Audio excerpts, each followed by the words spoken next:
বিসমিল্লাহির রহমানির রহিম। আসসালামু আলাইকুম এভরিওয়ান, সবাই কেমন আছেন? সবাইকে ঈদের অগ্রিম শুভেচ্ছা জানাচ্ছি। ঈদ মোবারক। আজ আপনাদেরকে খুবই মজাদার ঈদ স্পেশাল নবাবী সেমাই যে ডেজার্টটা সেটা তৈরি করে দেবো, তবে আমি ভিন্ন অঙ্গে তৈরি করব। তো আমি এটার নাম দিয়েছি নবাবী ম্যাঙ্গো সেমাই ডেজার্ট। তো আমি আম দিয়ে তৈরি করব, আশা করি সবারই ভালো লাগবে। লোভনীয় আজকে ডেজার্টটি একটু ভিন্নতা আনার চেষ্টা করেছি।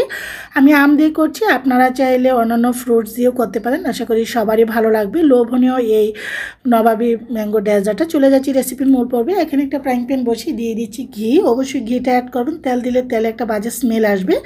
এখানে 3 টেবিল চামচ ঘি দিয়েছি। এখানে কিশমিশ, কাঠবাদাম, কাজু বাদাম এগুলোকে একটু ভেজে নিচ্ছি, এতে করে খুব সুন্দর একটা স্মেল আসবে।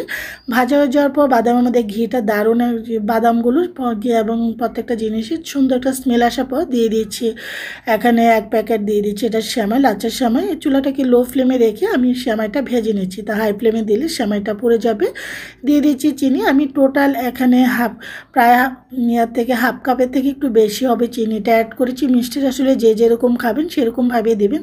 আবারও বলছি, চুলাটা লো ফ্লেমে রেখে গেছি, হাই ফ্লেমে দিলে সেমাইটা একদম বেশি লালচে হয়ে যাবে। দিয়ে দিচ্ছি ঘি। এখানে দিয়ে দিচ্ছি গুঁড়া দুধ। চুলাটা যখন ভাজা হয়ে আসবে তখন গুঁড়া দুধটা অ্যাড করব। গুঁড়া দুধটা দিয়ে চুলাটা অফ করে দিব। এর মধ্যে তখন সেমাইটা আমি ভেজে নেব, এতে করে সেমাইটার কালার সুন্দর থাকবে। আর চুলা বাড়ানো থাকলে বা জ্বালানো থাকলে তখন কিন্তু সেমাই এবং দুধের কালারটা লালচে হয়ে যাবে। তারপর এখানে একটা প্লেট নিয়েছি, প্লেটের মধ্যে সেমাইটা ঢেলে নিচ্ছি। ফ্রাইং প্যানে থাকলে লালচে হয়ে যাবে বেশি। এটা ঠান্ডা হতে আমি এদিক দিয়ে যে লেয়ারটা কর্নফ্লাওয়ার এবং দুধের মিশ্রণটা সেটা তৈরি করে নিয়েছি। এখানে নর্মাল টেম্পারেচারে 1 কেজি দুধ দিয়ে দিয়েছি চিনি। এখানে আমি 1 কাপ চিনি দিয়েছি। মিষ্টিটা আবার বলছি যে যেরকম খাবেন সেরকম দিবেন। 1 কাপ দিয়ে দিচ্ছি হলো গুঁড়া দুধ, 1 চামচ এখানে দিয়ে দিচ্ছি কেওড়া জল। সুন্দর একটা স্মেল আসার জন্য একটু লবণ দিচ্ছি, মিষ্টি যাতে করে টেস্টটা ব্যালেন্সটা ঠিক থাকে। আপনার চাইলে এখানে দিয়ে দিতে পারেন হলো এলাচের গুঁড়া বা অন্যান্য এসেন্সের ফ্লেভার ইউজ করতে পারেন। দুটো দিক দিয়ে টকবকে ফুটে উঠতে আমি এখানে কর্নফ্লাওয়ারের মিশ্রণটা তৈরি করে নিয়েছি। এখানে নর্মাল টেম্পারেচারে আবারও দুধ নিয়েছি। এখানে প্রায় 250 গ্রামের মতো দুধ হবে। এখন আমি গুলিয়ে নিচ্ছি। এখানে আমি নিচ্ছি হলো হাফ কাপ এখানে কর্নফ্লাওয়ার না থাকলে আপনাদের বাসায় কাস্টার্ড পাউডার থাকলেও এটা করতে পারেন। দুটো টকবকে ফুটিয়ে আসার ঘন হয়ে আসার পর এখন আমি কর্নফ্লাওয়ারটা ঢেলে দিয়েছি। কর্নফ্লাওয়ারটা দেওয়ার পর এটা কিন্তু ঘন হয়ে যাবে। অবশ্যই তখন নাড়ার উপর রাখতে হবে। নাড়ার উপর না রাখলে এটা কিন্তু নিচে লেগে যাবে। নাড়তে নাড়তে একসময় প্রচুর ঘন হয়ে আসবে, তখন চুলাটাকে কমিয়ে দেবেন। হাই ফ্লেমে রাখলে দেখা যাচ্ছে পুড়ে গিয়ে এটা কালারটা কালচে হয়ে যাবে, দেখতে ভালো লাগবে না। এটা কিন্তু অনেক ঘন হয়ে গিয়েছে, ঠান্ডার পর এটা একদম বসে যাবে। তাই গরম গরম এই জিনিসটা তৈরি করে নিতে হবে। যে ইয়াটার মধ্যে বাটিটা সেট করব এখানে নবাবী সেই ম্যাঙ্গো ডেজার্টটা, সেটার মধ্যে এখন বাটির মধ্যে সেমাইটা দিয়ে তার উপরে এখানে সেই কর্নফ্লাওয়ারের মিশ্রণটা দিয়ে তারপর ম্যাঙ্গো দিচ্ছি। এই যে এইভাবে করে আশা করি আপনারাও এভাবে তৈরি করে খেতে পারেন। এই সিজনে এখন তো আম তো প্রচুর পাওয়া যাচ্ছে।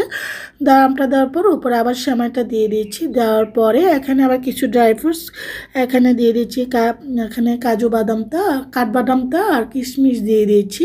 আপনারা চেরি তারপরে অন্যান্য ওই বাদামও অ্যাড করতে পারেন। তারপর আরেকটা ওইটা আমি ফ্রিজে রেখে দিচ্ছি ঠান্ডা হওয়ার জন্য। এদিক দিয়ে ছোট্ট বাটিগুলোর মধ্যে আবার একটু ডেকোরেশন করে নিয়েছি। আশা করি লোভনীয় এই নবাবী ম্যাঙ্গো সেমাই ডেজার্টটা আলহামদুলিল্লাহ সবারই খুবই পছন্দ হবে। আপনার যে কোনো ফ্রুটস দিয়ে করতে পারেন। এটা থেকে একটু কাজু বাদাম এবং কাঠবাদাম দিয়ে কিশমিশের ডেকোরেশন করে দিচ্ছি। দেখুন লেয়ারটা দেওয়াতে দেখতে অনেক সুন্দর লাগছে। আপনারা চাইলে আরও অনেক লেয়ারেরও তৈরি করে নিতে পারেন। যত বেশি লেয়ার হবে তত আরও ভালো লাগবে। সুস্বাদু এই নবাবী ম্যাঙ্গো সেমাই ডেজার্টটা আলহামদুলিল্লাহ অনেক মজা হয়েছে। এটা এত মজা, এটা যত বেশি ঠান্ডাও যে কোনো ডেজার্টে যত ঠান্ডায় খেতে ভালো লাগে। একটু কেটে আপনাদেরকে খেয়ে দেখাচ্ছি। আলহামদুলিল্লাহ যেহেতু এটা এখনও পুরোপুরি ঠান্ডা হয়নি, আপনারা এই সুস্বাদু আমের এই ডেজার্ট